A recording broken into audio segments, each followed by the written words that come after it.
just got back from watching Rental Family, starring Brendan Fraser, and it was such a good movie. I feel like a lot of people throw around heartfelt movie, or like just the term heartfelt, around very willy nilly, if you will, but this one really did feel heartfelt and it really hit home for me because it really does, you know, it's a real look at the sense of the human emotion of loneliness. And is that even emotion? Loneliness? Whatever.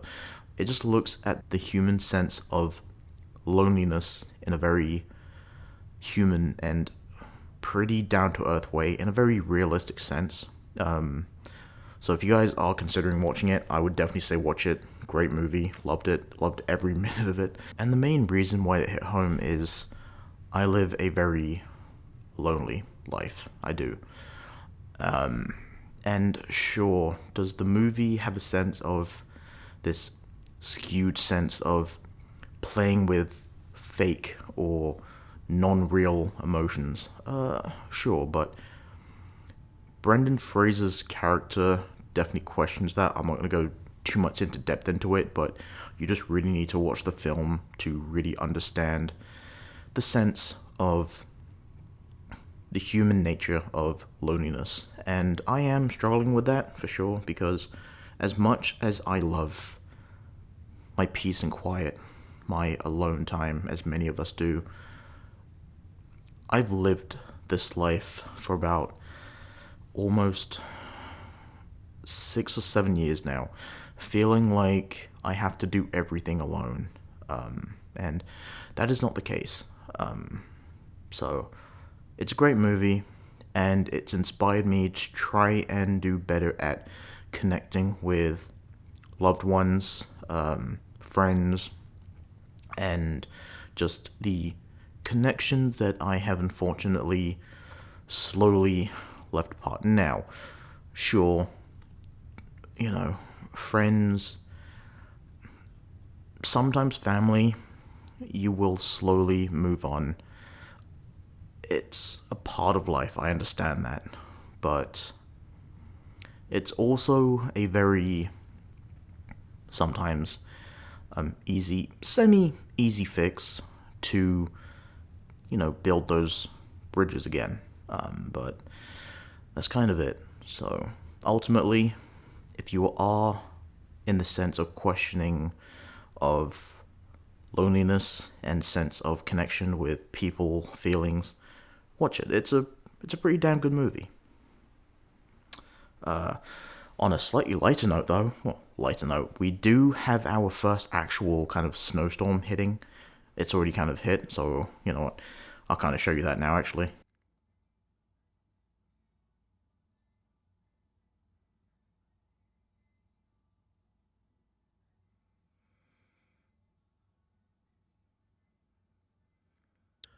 Alright, so it's been a good minute since I've seen my friend Drew.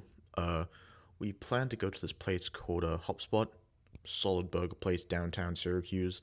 They also have some really, really solid drinks, so I'm definitely gonna vlog some of that. I don't know if I'm gonna move to either just my iPhone or maybe the DJI Nano. Maybe the Nano because it is pretty small and discreet, but we'll see. Yeah, I'm also gonna be bringing along my Rico with me, capture some nice stills of the food and just the atmosphere. So, what else? I mean, that's about it. So, I'll see you guys there.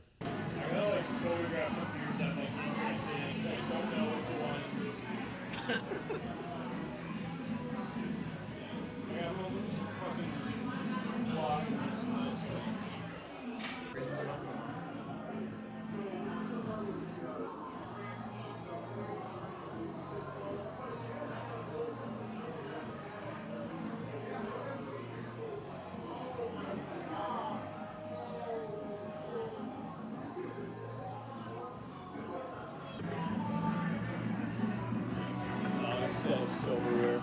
The aesthetic silverware. Not aesthetic at all.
So I did not expect us to drink as much as we did yesterday. Anyway, drink responsibly, kids. Anyway, just like a little origin story of how me and Drew became friends. So I am obviously Asian, and I was adopted by English parents. So I was pretty much raised in England my whole life. My mum got an opportunity to work in America. We had, I think, a choice between Indianapolis or Syracuse. And I think ultimately the whole family chose Syracuse. I'm not too sure why now, because Syracuse is like such a weird place. Anyway, so moved to Syracuse, and basically now I'm this new kid on the block. And pretty much what happened was I was trying to find the whole kind of like first impressions matter, if you will. So I was like, what shirts and what kind of cool outfit can I wear to show that I'm a cool kid, if you will. So back when I was a kid, teen, like 15,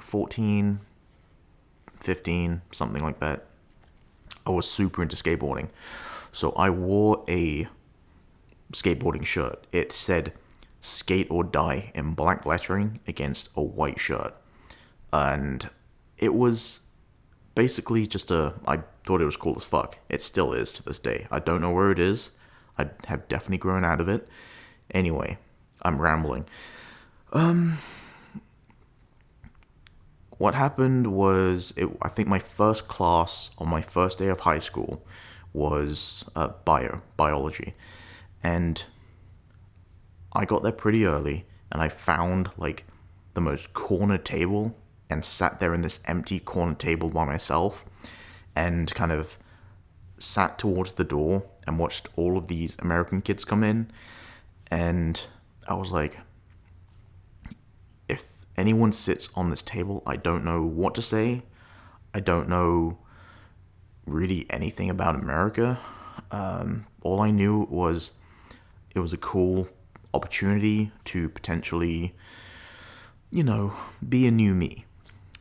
And this one kid who I think he was wearing at the time I forgot what they're called now, but they're like the stoner hoodies where they're like woven and they're like really, really like Jamaican-y kind of feeling. Drew, if you're watching this, you know what I'm talking about. You knew what you were wearing.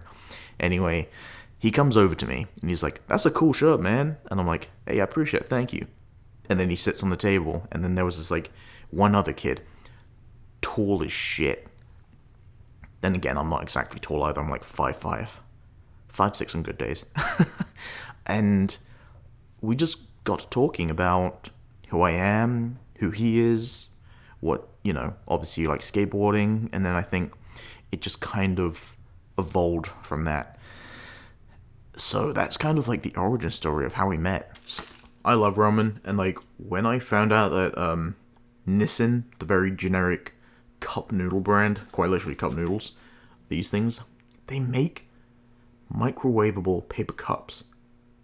So you just pour the water in, 2.5 minutes, you have a solid struggle meal. What I do have though, going with it as well, is mother-in-law's kimchi. If it'll focus on that, there we go. Like, I love this thing. So whenever I have ramen, as much as I love ramen, I don't like how salty it can taste, all the sodium. So try and kind of like cut that kind of sodium flavor. I do like to have some sort of like kind of refreshing-ish palate kind of thing to accompany it. So this is always a solid choice. And just like that, it's game on, bro. 2 minutes, if that, like 2 minutes and like 15 seconds. Just leave it to sit for like 30 seconds. Make sure all the noodles cooked and you are golden.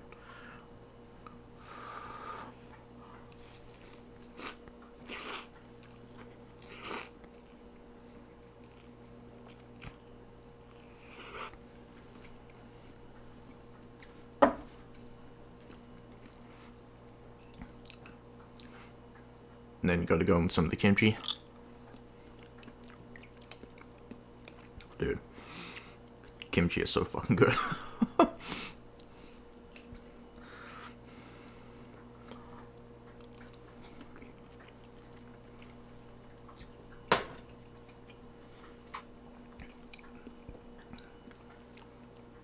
And then you switch back to the ramen.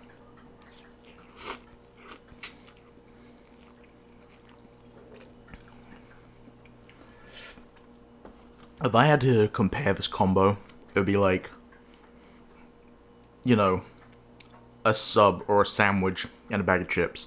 That's like the easiest way I could kind of describe this combo. I mean, it's not like a newfound combination. Shitloads of people eat this combination, but for anyone who's like interested, it's good. I will say kimchi is it's a specific taste.